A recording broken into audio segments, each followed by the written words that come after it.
장막절 전주에 하나님이 우리에게 주신 말씀이 너희가 지혜가 부족하면 꾸짖지 않고 후회되어 주시는 하나님께 구하라. 그러면 주신다. 이 말씀을 주셨죠.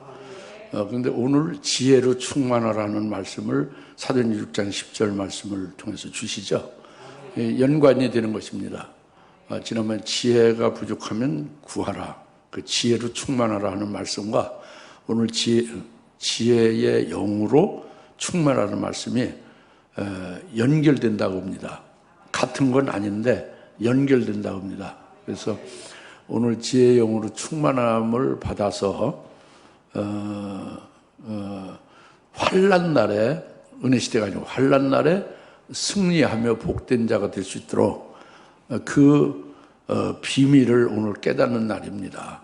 그러니까 오늘 성령을 의지해서 그 말씀을 믿음으로 잘 받으시고 잘 깨달아서 오늘 말씀대로 내게 그것이 이루어질 수 있도록 이제 이렇게 이제 사모하면서 기도하면서 결국 지혜의 영으로 충만함을 받아야 환난 날에는 우리가 살 수 있거든요. 승리할 수 있거든요. 복된 자가 될 수 있는 길은 지혜의 영으로 충만을 받아야 되는 것뿐입니다. 다른 길이 없어요. 오늘 그것을 아주 굉장히 미래에 우리가 승리하며 사느냐 아니면 패퇴되느냐 이런 아주 엄청난 문제가 오늘 지혜의 영으로 충만하라 그거거든요. 잘 믿음 받으시 바랍니다. 오늘 사도행전 6장 10절에 말씀 이제 봉독해 드린 대로 그러나 그들은 지혜와 영으로 말하는 것을 당해내지 못하더라. 지혜와 영으로 말하는 것을 당해내지 못하더라. 지혜가 나오죠. 지혜로 충만한 걸 말하죠. 근데 이게 6장 3절에도 그러나 형제들 너희 가운데 성령과 지혜로 충만하여 칭찬 듣는 7사람을 찾아서 택하여 이 일을 맡기자 그랬죠. 6장 3절도 지혜고요. 지혜로 충만한 자를 7을 뽑아 세우잖아요. 오늘 본문 6장 10절도 지혜로 충만한 거죠. 그 같은 그 글씨가 지혜로 똑같죠. 그런데 내용은 완전히 다른 거예요. 내용이 다르다면 지난번에 우리가 은혜 받았던 지혜가 부족하면 하나님 앞에 구해서 응답받으라고 그랬죠. 그것은 6장 3절이에요. 지혜로 충만함을 받고 성령의 충만함을 받은 자는 지금 이때 은혜 시대에 하나님의 지혜로 충만함을 받은 자가 되면은 이게 이제 뭐 부족함이 없어요. 이렇게 되면 되는 거예요. 그래서 그런 자를 하나님이 일꾼으로 쓰시고 목사로 쓰고 권사, 집사, 장로로 쓰고 뭐 이제 교사로 쓰고 이렇게 하신다고 합니다. 그 하나님의 지혜로 충만하고 성령에 충만한 자를. 근데 그것과 6장 10절은 다른 거다 겁니다. 6장 10절은 지혜라고 똑같이 됐지만 그건 지혜의 영이다 겁니다. 다시 말하면 6장에 지금 8절에서 스데반이 또 믿음이 충만하고 능력이 충만하죠. 그 7을 뽑았는데 스데반만이 유일하게 스데반만이 6장 8절에서 계속 성령 충만함을 더해가는 거예요. 6장 10절에서 또 오늘 지혜의 영으로 충만하고 대언행으로 충만해지고 있죠. 7장 55절에 하늘이 열리고 하나님의 영광으로 충만해지죠. 스데반만이. 그래서 결국은 스데반이 순교하게 되죠. 그것이 7영이죠. 7영에 속한 게 오늘 본문의 지혜의 영이에요. 7영에 속한 지혜의 영이 스데반을 순교케 했다 그겁니다. 그러니까 순교하는 경우는 이 지혜의 영으로만 순교할 수 있다. 이것이 나오는 거예요. 앞으로 종말에 환난 날에 우리가 순교하게 될 것을 우리가 요한계시록 예언을 통해서 우리가 믿고 있잖아요. 그렇게 될 것이냐 아니냐가 아니라 반드시 그렇게 됩니다. 요한계시록 예언해 놓은 것은 그건 사실이에요. 믿지 않는 자가 그건 악한 자죠. 그래서 대량 순교가 발생이 되는데 이것은 스데반이 순교할 때에 일곱 영에 속한 지혜의 영으로 순교하게 되잖아요. 이와 같이 환난 날에 대량 순교하는 순교자들에게는 이 지혜의 영이 그들을 순교하게 하신다고 합니다. 할렐루야. 그리고 환난 날에 또 사역하는 종들 있잖아요. 남종 여종들이. 우리 주사람교회 그 남종 여종을 배출하려고 세우신 교회잖아요. 이들도 이 지혜의 영으로 충만해야 그 환난 날에 예언도 하고 예수를 증거한다고 합니다. 재림하실 예수를 증거한다고 합니다. 그러니까 이게 지혜의 영으로만 가능한 거예요. 예? 지혜의 영으로. 오늘날 우리가 이 지혜로 충만해야 됩니다. 지혜의 영이 아니라 오늘날 지혜로 충만하면 되는 거예요. 그래서 우리가 예수 믿는 우리가 그 하나님의 지혜로 충만해야 그 우리가 더 예수를 잘 믿는 거예요. 그러니까 지금 예수 믿는 다 똑같이 예수를 믿잖아요, 우리 다. 근데 믿음이 다 천차만별해요. 어떤 사람은 크고 어떤 사람은 적고 어떤 사람은 중간이고. 믿음이 똑같은 사람이 하나도 없어요. 우리 교인들도. 또 온 세계 그리스도인들이 믿음이 천차만별해요. 각양각색이에요. 왜 믿음이 각양각색이냐? 그것이 예수 믿는데 예수님이 어떠한 분인지를 깨닫는 분량만큼 믿음이 더 커지는 거죠. 적게 깨닫고 못 깨달은 만큼 믿음이 없는 거나 믿음이 적은 거예요. 그러니까 하나님의 지혜로 충만해야 우리가 믿는 예수를 더 잘 깨닫죠. 더 많이 깨닫죠. 그럼 믿음이 더 충만해져서 예수를 더 잘 믿게 되는 거잖아요. 그러니까 하나님의 지혜로 충만해야 되는 거예요, 지금은. 그리고 하나님을 섬기는 것도 삼일째 하나님을 우리가 잘 섬겨야 되는 거잖아요. 그런데 어떻게 잘 섬길 수 있느냐? 그 삼일째 하나님에 대해서 아는 것, 믿어지고 깨달아지는 것만치 그만치 믿음이 커지고 하나님을 그만치 잘 섬기는 것이 되는 거죠.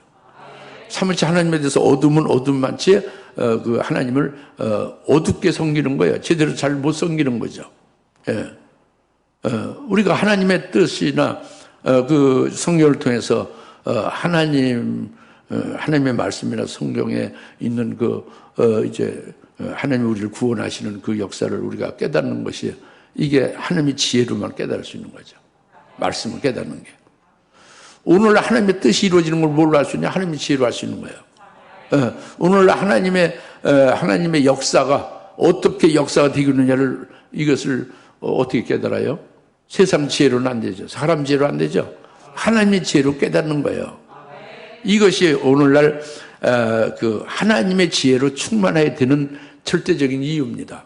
그리고 이 하나님의 지혜로 충만하고 그리고 성령이 충만한 거, 예수로 충만한 거예요. 그러면은 완전히 이제 은혜 시대에는 부족함이 없어요. 이렇게 되기를 하나님이 원하시고 그 부족하면은 구하라는 거예요. 하나님의 지혜를 구하라는 겁니다. 하나님의 지혜를 구해서 미련한데 어둠에서 처하지 말고 올바른 하나님의 역사는 하나님의 뜻을 깨달아서 그 역사에 하나님의 역사에 같이 동역하면서 열매 맺으면서 복된 자가 될 수 있으라 그거죠. 그래서 어제 밤에 11시 넘어서 스리랑카 그 목사님이 딜림 목사죠. 문자가 왔어요. 지혜가 부족하면 하나님 앞에 구해서 응답받으라는 걸로 엄청난 은혜를 받아서 그것을 내일 설교한다고. 그래 오늘 주일날 설교한다고 하는데 그래서 그걸 기도를 좀 해달라고 그렇게 문자가 왔어요. 그러니까 참 감사한 일이잖아요. 그런데 오늘 본문 6장 10절에 사도행 6장 10절에 지혜로 스데반이 충만하다는 것은 아까 말씀드린 대로 이게 7영에 속한 지혜의 영이라는 말이에요. 하나님의 지혜가 아니고 순교하는 스데반에게만 해당되는 거라는 말이에요. 5, 6명에게는 해당 안 되고. 그러니까 지금은 은혜 시대에 예수 믿는다고 누가 잡아다 죽이지 않아요. 순교가 없죠. 예. 거의 순교가 없습니다. 그러나 환난 날에는 예수의 증거하는 말씀으로 인해서 순교가 많이 일어난다고 아까 말씀드렸죠. 이것은 스데반이 사도행 6장 10절에 지혜의 영으로 충만하여 순교하듯이 바로 환난 날에는 우리가 지혜의 영으로 충만해야만 살 수 있다는 거, 이길 수 있다는 거. 이제 이것을 확실히 분별을 하라는 거죠. 그래서 오늘 우리는 은혜 시대의 지혜의 영을 받아서 우리가 깨닫고 우리가 무슨 일하는 건 아니에요. 은혜 시대는 지혜의 영으로 그렇게 하는 게 아닙니다. 환난 날에 가서 지혜의 영으로 순교도 하고 지혜의 영으로 그 적을 분별하고 그를 정체를 드러내면서 예언도 하고, 예? 싸우고 이기고 이렇게 하는 거죠. 그러니까 지혜의 영은 언제 필요한 거다? 환난 날에 필요한 거다. 예? 환난 날에 지혜의 영이 없으면 그러면 다 배도하거나 망한다고 합니다. 예? 신앙 타락하고 멸망한다고 합니다. 그러니까 지혜의 영이 우리에게 사모되어야죠. 예? 이 환난이 이제 주의 재림과 재림절의 환난이 이제 거의 다 돼가고 있는 것은 우리가 성경적으로 주님이 하신 말씀의 징조나 또 오늘날 여러 가지로 우리가 깨달을 수가 있잖아요. 때가 다 돼가고 있음을 알고 있죠. 그러니까 이제 우리는 지혜의 영에 대해서 특별한 관심을 갖고 사모하면서 우리가 예비를 해야 된다는 거죠. 할렐루야. 왜? 은혜 시대가 아니라 환난 날에 이기기 위해서. 예? 그것입니다. 그래서 이제 오늘 첫 번째 말씀은 요한계시록 1장 20절에요. 일곱 별의 신비, 일곱 금축 때 신비를 말씀하고 있어요. 이것은 요한계시록 1장 7절이 뭐예요? 주의 재림에 관한 것이 계시록의 총 주제죠. 계시록 1장 1절에 장차 속히 될 일을 그 천사를 통해서 사도행전에 알게 한 거잖아요. 그러니까 요한계시록은 지금 은혜 시대가 아니라 환난 날에 될 것의 사건을 예언한 거죠.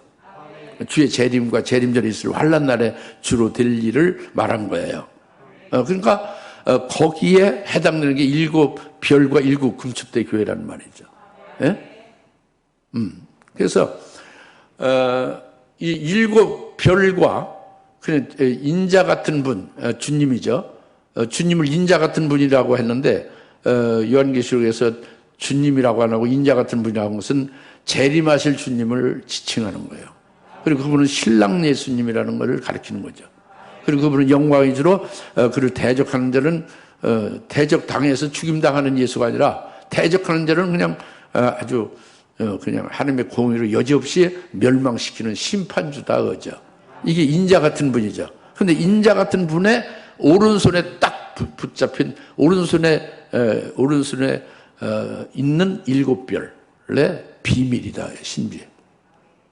그 비밀을 어찌 알 수 있느냐? 지혜의 영으로 아는 거다 봅니다. 오늘날 하나님의 지혜로 충만해서 알 수 있는 게 아니에요. 오늘날 성령이 충만해서 인자 같은 분의 오른손에 있는 일곱 별을 알래야 알 수가 없어요. 이것은 지혜의 영으로만 알아요. 스데반이 순교할 때의 지혜의 영으로 일곱 영에 속한 지혜의 영으로 충만해서 순교한 것 같이 일곱 금초대 교회에 그는 전부 환난 날에 이기는 자를 배출하고 그때 신부를 세우는 교회가 금초대 교회잖아요. 근데 일곱 금초대 교회에 먼저 금초대 교회 사자가 일곱 별이에요. 일곱 별이 일곱 명이 아니에요. 일곱 금초대 교회가 일곱 개가 아닙니다. 그것은 일반적으로 오늘날 은혜 시대의 종들이 물론 성령 충만한 종들이 하나님의 지혜가 있는 종들이 요한계시록 2장 3장 읽을 때에 일곱 금초대에 나오잖아요. 그러면 일곱 금초대가 에베소 교회부터 쭉 라오디가 교회 이제 나오지 않습니까? 그 명칭이 전부 초대교회 그 교회들이잖아요. 그렇게 아는 거예요. 초대교회 교회의 이름이 금초대 교회의 일곱 교회다. 이렇게 아는 거예요. 누가? 은혜 시대 종들이. 근데 그건 정답이 아니죠. 초대교회의 일곱 교회를 말하는 게 아니잖아요. 그리고 오늘날 그 은혜 시대 종들은 일곱 교회는 일곱 개의 교회가 일곱의 종류로 이렇게 나눠져 있음을 말한다. 그래서 어느 교회든지 일곱 중에 하나에 해당된다. 이렇게 해석을 다 해요. 근데 그게 아니죠. 그러니까 다시 말하면 일곱 금초대 교회나 일곱 별은요. 이것은 오늘날 은혜 시대 종이 알 수가 없는 거예요. 그 하나님의 지혜로 충만하고 성령이 충만해야 일곱 금초대 교회와 주님의 오른손에 붙잡힌 일곱 별의 신비를 알 수가 없는 거예요. 지혜의 영으로만 알 수 있는 거예요. 아시겠습니까? 그 이유는 일곱 금축대기에서 나오는 모든 자가 전부 환난 날에 이기는 자라고 다 순교하고 환난 날에 사역할 자들로 일곱 영에 속한 일곱 영에 속한 이제 지혜의 영으로 충만한 자들이기 때문에 그렇다고 합니다. 그래서 그런데 이제 여러분들이 지금 금축대기에 다니고 있는지 여기가 금축대기인지 여러분 알질 못해요. 스스로 분별할 수가 없어요. 알 택이 없습니다. 여러분은 알 수가 없어요. 안다고 그러는 사람은 거짓말이에요. 이 금축대기에는 지혜의 영으로 충만해야만 알 수 있는데 여러분이 일곱 영을 받았느냐, 일곱 영에 속한 지혜의 영을 받았느냐, 받지 아니했거든요. 그러니까 일곱 금축대나 주님 그 인자 같은 분의 오른손에 있는 일곱 별의 비밀을 여러분이 여러분 지혜, 그 하나님의 지혜나 성령에 의해서 알 수가 없는 거예요. 이건 지혜의 영으로만 알 수 있다고 합니다. 그런데 지금 일곱 금축대교회를 환난 날에 이제 배출해서 직접 사역하고 활동할 수 있게 오늘날 지금 금축대교회를 세우는 일이 있죠. 실제로. 그런데 여러분은 알지를 못한다고 합니다. 지혜의 영으로 충만해야만 알 수 있다고 합니다. 그러면 내가 다니는 교회가 금축대교회인지 금축대교회가 뭔지 이걸 어떻게 지금 알 수 있느냐. 이게 지금 알 수가 없는 거예요. 은혜 시대의 종들은 알 수가 없어요. 지혜의 영으로 알 수 있다고 합니다. 이걸 믿으세요, 좀 제발. 지혜의 영으로 알 수 있어요. 스데반만이 지금 지혜의 영으로 충만해서 순교하잖아요. 여섯 일꾼들은 없잖아요. 지혜의 영이 없잖아요. 그죠? 그 지혜의 영으로 충만한 스데반은 종말에 환난날 금축대기에서 이긴 자인 순교자들을 그것을 모델로 대표로 나타내 주는 거잖아요. 스데반이. 그죠? 그러니까 이제 오늘날 금축대교회가 내가 금축대교에 속한 자냐, 여기가 금축대교회냐, 우리는 알 수가 없다고요. 이 하나님의 지혜로는 알 수가 없다고 하지. 지혜의 영으로 말할 수 있지. 그러면 이제 지금 그러면 우리는 어떻게 그걸 그럼 내가 지금 다니는 교회가 그 망하는 그 배도교인지 뭐 금축대기인지 어떻게 알고 어떻게 결정하고 어떻게 다녀야 되냐 이제 이런 문제지않아요. 그렇죠? 여기에 대해서는 인자 같은 분인 주님의 오른손에 있는 일곱 별의 신비가 나오잖아요. 그 일곱 별의 신비는 금축대 교회를 세워서 금축대교회 사자로 쓸 자를 주님, 다시 말하면 재림하실 주님, 영광의 주님, 신랑이 되신 주님의 손에 딱 붙잡고 있는 종이다 그거예요. 그게 일곱 별을 오른손에 붙잡고 있는 거죠. 그 일곱 별의 신비죠. 그것은 다시 말하면 뭐냐면 주님이 재림할 주님이 그 주님의 손에 붙잡고 있는 그 일곱 별은 금축대교를 세워서 금축대교 사자로 되게 할 자다 그겁니다. 그 일곱 별은 주님의 재림할 주님의 오른손에 있는 모든 은혜 시대의 주의 종들을 다 주님이 붙잡고 있어요. 주님의 손에 붙잡고 있죠. 그런데 인자 같은 분의 오른손에 붙잡힌 일곱 별의 신비는 틀린 거예요. 은혜 시대가 아니라는 말이에요. 일곱 금축대가 은혜 시대가 아니라니까. 환난 때에 순교로서 이기는 자들이 나오는 교회가 금축대이고 그리고 환난 날에 사역할 자들이 나오는 14만 4천 남녀 정도 나오는 교회가 일곱 금축대 교회라 그겁니다. 그렇기 때문에 그 재림하실 주님의 영광의 주님의 오른손에 붙잡힌 별은 주님께서 미리 지혜의 영으로 충만케 하는 거예요. 미리 그 영광의 영으로 충만케 해서 미리 일곱 영, 특히 일곱 영에 속한 지혜의 영으로 충만케 해서 미리 주의 재림에 관한 예언의 말씀을 다 깨우쳐주고 믿게 하고 그 말씀을 연단시키고 그 생명이 되게 먼저 해가지고 그를 금축대교의 사자로 세우는 거예요. 그럼 그 주님, 재림할 주님의 오른손에 붙잡힌 일곱 별이 그 지혜의 영을 받아서 그 예언의 말씀 환난 날에 될 것들을 미리 알게 하고 믿게 하고 생명되게 하고 연단시켜 가지고 그래서 금추대교회를 주님이 세우는 데에 금추대교회 사자로 세운다고 합니다. 그러면 그 금추대교회로 이제 합당한 자를 불러 모으게 하는 거예요. 불러 모으게 해서 금추대교회에서 그 금추대교회 사자를 통해서 이제 말씀을 받고 또 여러 가지 은혜 시대뿐만 아니라 환난 날에 될 여러 가지 것들을 깨우쳐 주고 그리고 그렇게 인도해 가서 결국 이기는 자를 세우는 일을 하죠. 금추대교회에서 금추대교회 사자를 통해서 주님이 그렇게 한단 말이에요. 그러면은 그래서 금추대교회에서 이기는 자가 딱 되는 것은 순교할 자로 딱 그 순교할 자로 하나님이 정한 그 순교할 자의 일찍 죽임을 당한 어린아이 생명책이란 그 순교할 자의 명부에 농명이 딱 되면은 이긴 자가 되는 거예요. 그러면 이제 환난 날이 안 돼도 이미 순교할 자로 확정됐잖아요. 그러면 그들에게 지혜의 영을 주는 거예요. 일곱 영을 부어 주는 거예요. 그러면 그 일곱 영에 의해서 일곱 영에 속한 지혜의 영으로 내가 지금 속해서 내가 여기서 배출되는 나 자신의 내 신앙 위치나 나의 신앙의 정체성에 이게 바로 금추대교회에서 내가 나온 자구나. 금추대교회에서 내가 이긴 자가 됐구나. 이 교회가 금추대교회구나. 저분이 지금 재림하실 주님의 오른손에 있는 일곱 별이구나. 그 일곱 별의 신비, 일곱 금추대의 신비를 비로소 아는 거예요. 이기는 자가 됐으면 일곱 영의 지혜의 영을 받아서 알게 된다고 합니다. 아시겠습니까? 그리고 이제 환란이 되어지면 환란 날에 이제 또 이제 사역을 예언도 하고 주의 재림에 대해서 예언도 하고 또 적그리스도와 싸우고 이제 이렇게 하면서 싸워서 이기고 순교도 하게 되고 그렇게 하죠. 할렐루야. 그것이 뭘로 있냐? 지혜의 영으로 된다고 합니다. 누가? 금추대교회에서 이긴 자들이. 근데 이긴 자 처음에 은혜 시대에 금추대교회에 들어올 때는 금추대교회가 뭔지를 몰라요.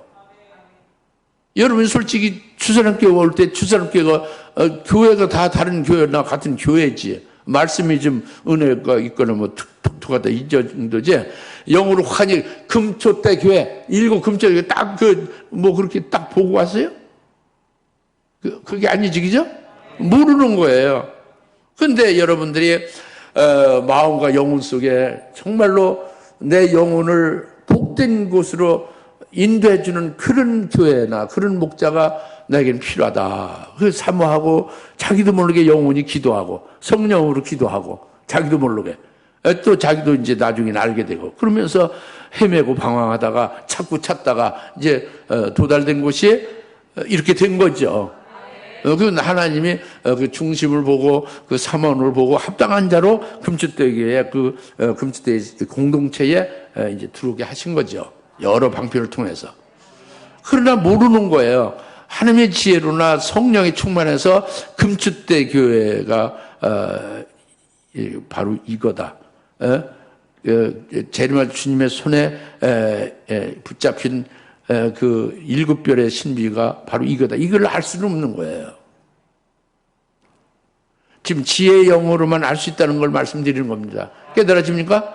그래서 계시록 1장 20절에 일곱 별의 신비와 일곱 금추대 신비를 비로소 지혜의 영으로 알게 하신다. 이 말씀을 지금 드린 거죠.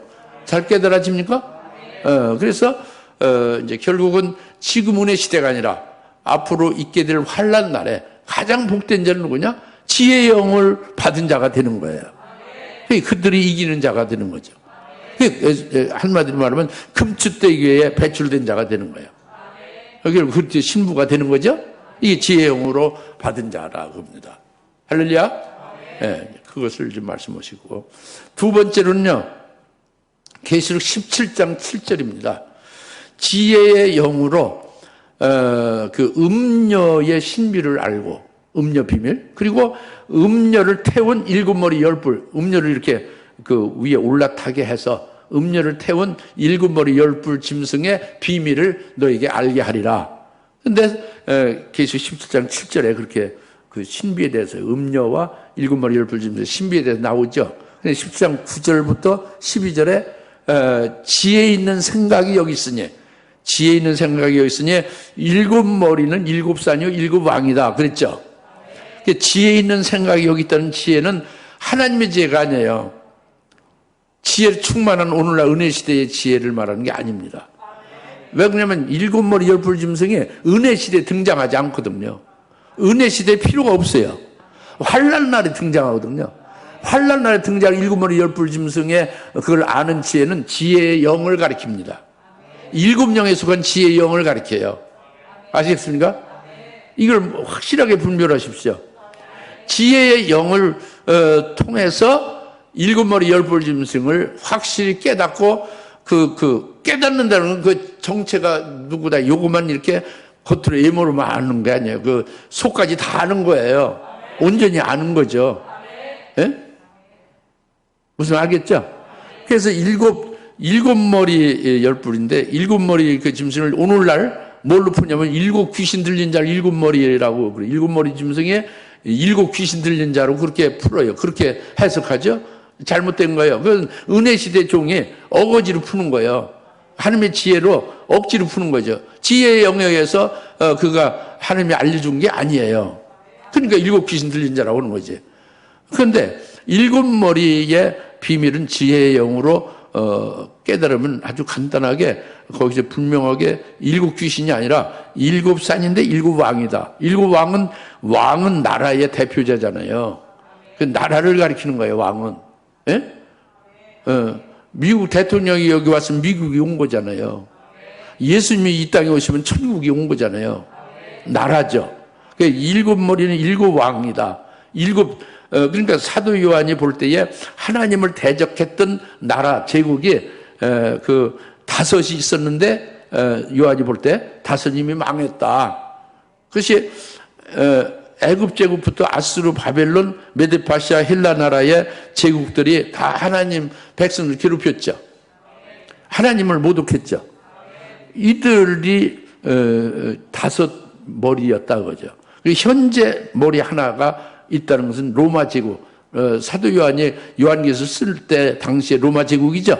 그 현재 있는 것이고 하나는. 그리고 앞으로 하나는 일곱 번째는 아직 이르지 않았지만 오게 되면 잠깐 동안 머물러야 하리라 그랬죠. 그것은 종말의 사도 요한 이후에 사도 요한은 죽었고 그 이후에 이제 종말에 나타나는 적그리스도 제국이다. 이걸 말하고 있는데 거기서 이제 열 뿔이 또 나와서 열 뿔은 열 나라가 그 종말의 열 나라가 실제로 있는데 그 열 나라가 한 생각을 가지고 그 권세 능력을 그 짐승에게 전부 다 몰아준다. 그래서 짐승이 적그리스도가 열 나라의 권세와 능력을 전부 받아가지고 통합된 왕이 되죠. 그래서 전 세계를 장악한다. 이렇게 12절부터 13절 말씀하고 있잖아요. 계시록 17장에. 그 비밀이죠. 그리고 그 11절에서 그 비밀은 또 이제 구체적으로 전에 있었다가 지금은 없는 것인데 무적행에서 올라와서 다시 좀 있다가 다시 글로 들어간다 그랬죠. 그러니까 그것이 적그리스도를 말하는데 적그리스도가 전에 있었다가 하는 것이 앞으로 종말에 나타날 적그리스도를 다 모르잖아요. 근데 지혜의 영으로 알게 한다고 합니다. 그게 뭐냐면 다니엘서 8장에 작은 뿔이 전에 있었던 거예요. 그 안티고스 에피파네스가 실존 인물로 구약의 이스라엘을 그 성전을 더럽히고 이스라엘 백성들을 그 괴롭히고 죽이고 막 그랬죠. 잔무도한 악한 자였죠. 그 구체적인 실존 인물이었죠. 그게 다니엘서 8장의 작은 뿔인데 그가 그렇게 잔인무도한 악한 짓을 한 거와 똑같이 자기가 하나님이다 하고 막 숭배를 강요했는데 그와 똑같이 다니엘서 7장의 작은 뿔이 나타난다. 그것이 계시록 17장의 일곱 머리 열 뿔이다 그거죠. 종말에 나타나는 짐승 적그리스도는 다니엘서 7장의 작은 뿔이다. 그래서 다니엘 8장 전에 있었다가 지금 없지만 장차 나타나는 다니엘서 7장의 작은 뿔이다. 이렇게 연결시켜가지고 종말의 적그리스도가 어떤 모습으로 어떤 짓을 하느냐 그걸 미리 다 알게 한 거예요.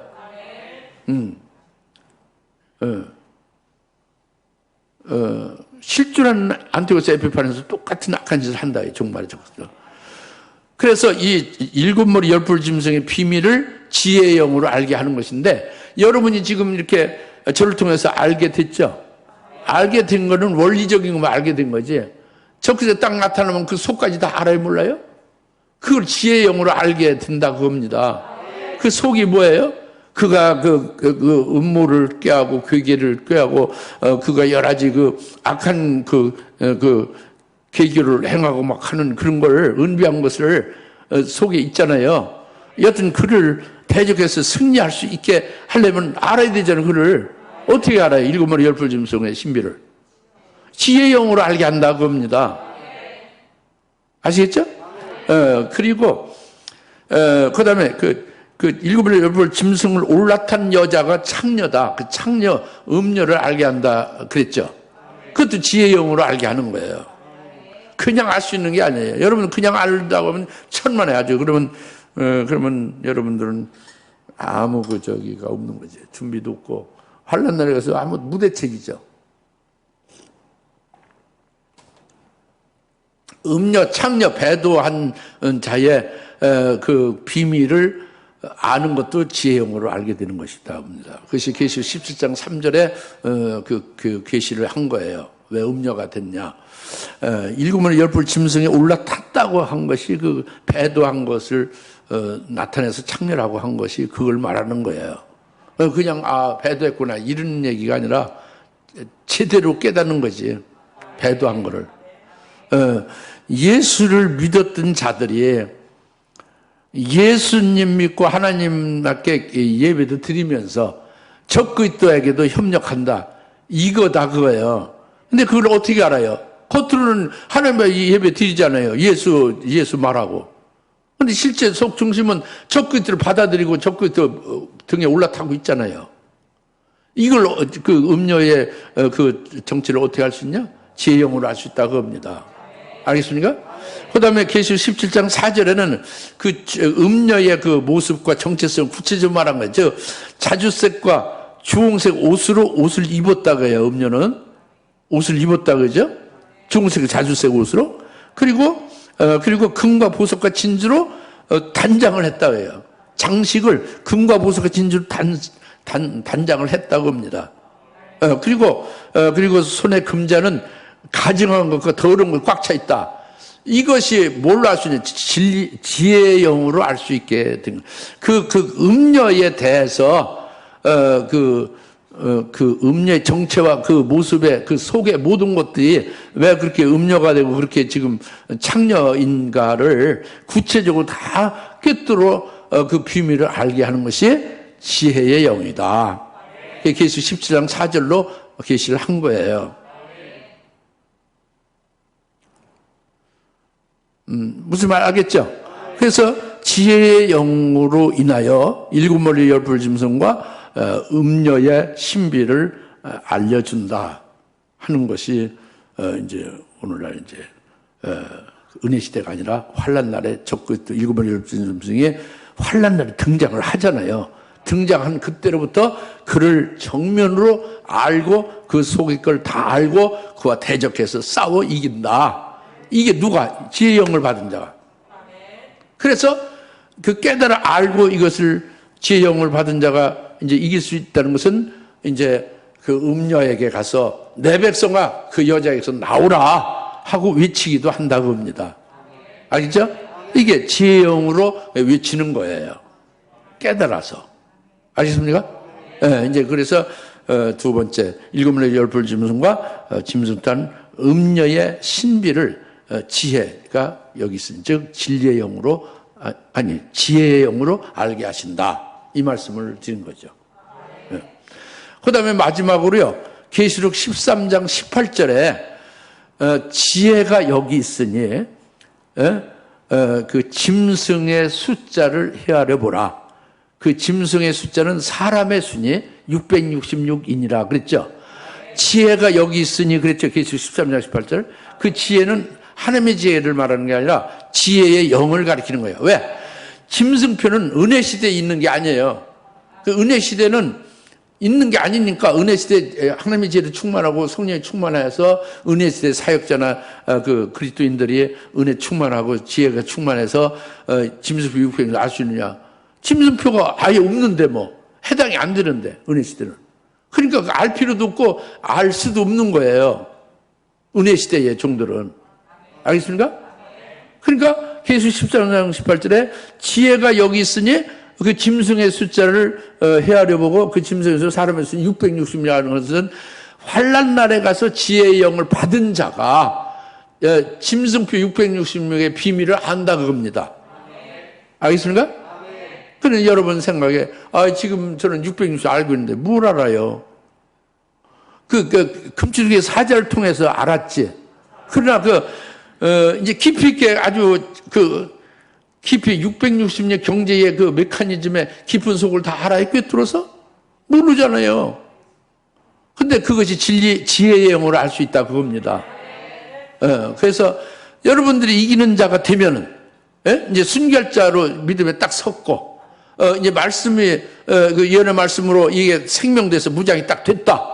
그러면 여러분들에게 일곱 영을 부어주고 지혜의 영이 임하게 돼서 이제 이게 알게 된다고요. 짐승표에 대해서. 할렐루야. 할렐루야. 이제 그렇게 먼저 이제 그런데 먼저 그것을 지혜의 영을 받아서 그걸 깨달은 자를 통해서 여러분 인도함을 받아가면은 이제 어느 정도는 다 알 수는 있죠. 근데 아는 거지. 이게 인도받아서 아는 거지. 직접 여러분이 분별해서 깊이 있게 심층적으로 알 수는 없잖아요. 그렇게 알아야 되잖아요. 지혜의 영을 받아야 되는 거죠. 그렇죠? 그 말씀이라고. 그래서 계수 13장 18절 지혜의 영으로 그 짐승의 수는 사람의 수는 660이라는 것은 첫 그때 이름이 숫자로 환산해서 합해보면 660이라고 그러죠. 저의 이름은 합해보면 888이에요. 여러분 이름을 영어로 다 이렇게 여러분 이름을 표기해서 그 알파벳에 그 A가 6이고요. B는 10이고 6으로 배수로 쭉 나가잖아요. 그걸로 쭉 이제 환산해 보면은 여러분의 이름이 숫자가 나옵니다. 그러나 여러분은 아주 확신컨대 여러분의 이름의 수가 합쳐서 666은 없어요. 그럼 주사람께 여기에 오실 이유가 없죠. 예. 그건 확신합니다. 여러 해보세요, 실제로. 해보시면 알 수 있죠. 확인되죠. 그래서 그런데 저 끝의 이름을 이제 영어로 표기하면 그것을 숫자로 환산한 것을 쭉 해서 그것을 이렇게 합쳐서 보면은 총 합계가 666이다 그겁니다. 히틀러나 네로나 안티고스 에피파네스가 전부 다 666이에요. 저 끝의 이름도 666이 된다 그겁니다. 그게 그 지혜의 영으로 그 짐승의 숫자를 헤아려 보고 그 이름의 숫자는 사람의 수, 저 끝에 사람의 수고 그것이 666이다 그거죠. 근데 이것을 가지고 오늘날 백신 접종을 거부하잖아요. 미국 같은 데서. 한국도 거기 추종하고. 백신 접종에 무슨 어디 제약회사에서 660 칩을 넣어가지고 그거 받으면 666을 받은 거다. 이런 식으로 막 가짜죠. 잘못 전달이 돼서 미국에서도 받지 않고 한국도 영향이 있다고 그러는데 이건 참 미련한 거죠. 666에 전혀 알지 못하는 거예요. 666에 대해서는 지혜의 영으로 알 수 있나니 그건 뭐냐면 666표는 적그리스도가 지금 일곱 번의 옆을 지면서 적그리스도가 자기의 말을 듣고 자기에 속한 자라고 여기는 자, 즉 자기에게 절하고 자기의 말을 듣고 자기에게 속한 자에 대해서 그 이마나 손에 표를 주잖아요. 너는 내 것이다 하고. 예? 근데 백신 접종은 적그리스도가 나타나지도 않는데 적그리스도에게 절했나요? 적그리스도에 절하는 게 아니라 백신 접종은 보건당국에서 간호사나 의사가 주사를 찔러주는 거잖아요. 적그리스도에게 절하고서 백신 접종 맞아요? 그게 아니잖아요. 그게 아니죠. 660명하고 전혀 관계없어요, 백신은. 또 이제 어떤 분은, 잠자다가, 이마나 손에다가 푹 찔러서 660표를 주면 어떡하나. 그래서 불안해하는 분도 있어요? 그렇게 모르게 표를 주는 게 아니에요. 자기가 적그리스도에게 경배하고, 적그리스도에게 우상에 경배하고, 난 적그리스도에 속한 자입니다 하고 고백이 되어지는 자에게 너는 내 것이다 하고 딱 표를 이마나 손에 표를 주는 게 짐승표 660입니다. 그거죠. 아시겠죠? 그래, 그런 염려가 필요 없는 거예요. 자기 의지적으로 적그리스도를 내가 따르겠다고 하는 자에게 표를 주는 거예요. 그래서 그 표를 받으면 어떻게 되냐? 이건 매매하는 거라고 했죠? 그러니까 이것은 경제수단이고 금융 자산을 관리하는 것이 660으로 이루어지는 거예요. 금융 결제 수단이 660으로 이루어지는 거예요. 그러니까 지금은 현금으로 이루어지죠. 현금으로 가지고 다니면서 물건도 사고 현금을 은행에다 놓으면 그 구자에 그게 이제 자기 재산이 되잖아요. 그리고 또 수표가 그 결제 수단, 금융 수단이 되죠. 예? 수표가. 그 현금이나 수표. 그리고 또 카드가 결제 수단이 되죠. 근데 지금은 이렇게 현금이나 그 수표나 카드로 해서 경제 질서가 이루어지고 있지 않습니까? 근데 이것이 아주 싹 없어지는 환란 날은 싹 없어지고 적그리스도에게 그 협력하고 적그리스도에게 절한 자에게 표를 받은 것이 그게 660 표를 받은 것이 그게 이제 컴퓨터 칩과 같이 이렇게 그 생체 칩과 같이 되어져서 그것을 받으면 자기가 그 돈 번 것도 다 월급 받은 것 전부 다 그 660 표에 그 구자로 들어가는 거예요. 그리고 백화점 물건 사면 자동적으로 그 구자에서 660 구자에서 자기 그 물건 산 돈이 자동적으로 인출되는 거죠. 예? 스캐너 그 저기 과정을 통해서 이제 얼마 샀다고 해서 이렇게 되면 그게 바로 이제 그 666 자기 표 찍은 데서 나가는 거예요. 그러니까 모든 그 환란 날의 경제 그 메커니즘은 통제 경제예요. 딱 이제 감시 감독 받는 경제죠. 그리고 완전히 그것은 666 경제예요. 현금 수표 경제가 아니고 카드로 신용 경제가 아니라 666 경제라고. 돈도 필요 없어요. 예? 무슨 말 알겠죠? 이제 이렇게 해서 지금 666 경제를 위해서 모든 준비가 다 완료됐어요. 모든 상품도 전부 666에 그 입력될 수 있도록 전부 상품 UPC라고 만국 통상부호가 다 있지 않습니까? 그죠? 다 있어요. 그러니까 지혜가 여기 있으니 지혜의 영을 받은 자는 환란날 적그리스도가 수단으로 쓰는 666 경제, 통제 경제를 다 꿰뚫어 안다고 합니다. 그래가지고 알기 때문에 물론 거기에 속하지도 않을 뿐만 아니라 이제는 그 하나님의 자녀들에게 이제 전파하는 거예요. 뭐냐면 그 기수 20장 4절부터 6절이 그거지 않습니까? 예수의 증거하는 말씀을 인해서 목배임 받은 자들이 죽었다가 그들이 주의 재림 때 살아나는데 그들은 짐승에게 절하지 않고 짐승의 우상에게 절하지 않고 그 짐승의 표를 받지 아니함으로 죽었다가 다시 부활하게 돼서 그들은 첫째 부활의 영광을 받고 그리스도와 함께 1천년 동안 왕으로 통치하리라. 첫째 부활의 참전자가 복이 있더라 그랬죠. 그것이 적그리스도의 그 표를 받지 않았다고 그랬잖아요. 그게 나오죠. 그러니까 그걸 전하는 거예요. 하나님의 자녀들, 형제들, 내 백성아 적그리스도에 경배하지 말고 그의 표를 받지 말라고 전하는 거죠. 영원한 복음 속에 들어있는 거지 다. 이게 지혜의 영으로 깨달은 자가 이렇게 증거하는 거죠. 자기도 성별되고 그 믿음을 죽기까지 지키면서 증거하는 거예요. 환란 날에. 이게 지혜의 영을 받은 자만이 알 수 있는 거예요. 그것이 계수 13장 18절 지혜가 여기 있으니 지혜의 영을 받은 자가 이를 알게 되리라. 네? 할렐루야? 계수 17장 9절에 지혜 있는 생각이 여기 있으니 일곱 머리는 일곱 산이요 일곱 왕이라. 지혜의 영으로 일곱 머리 열 번 적그리스도에 대해서 완전히 깨닫고 적그리스도를 타파할 수 있는 거죠. 적그리스도 등에 탄 음녀, 창녀의 비밀을 지혜의 영으로 알게 되리라. 거기에 음녀에 거기에 가담하지 않고 성별되고 지혜의 영을 받아서 분별해서 그래서 오히려 음녀에 속한 하나님의 백성들을 끄집어내는 데에 또 외치고 할렐루야 이렇게 한대. 누가? 일곱 금추대에서 배출된 자가. 그래서 제일 먼저 일곱 별 재림하실 주님 손에 붙잡힌 일곱 별에 의하여 일곱 금추대 사자가 되어 일곱 금추대 교회를 세우시고 그 일곱 금지에 속한 자들로 이제 그들을 자라게 하고 인도시켜 이기는 자 되게 한다. 그래서 이렇게 이제 환난의 사역을 하게 된다. 그러니까 여기에 핵심이 어디 있느냐? 지혜의 영을 받아야 되는 거예요.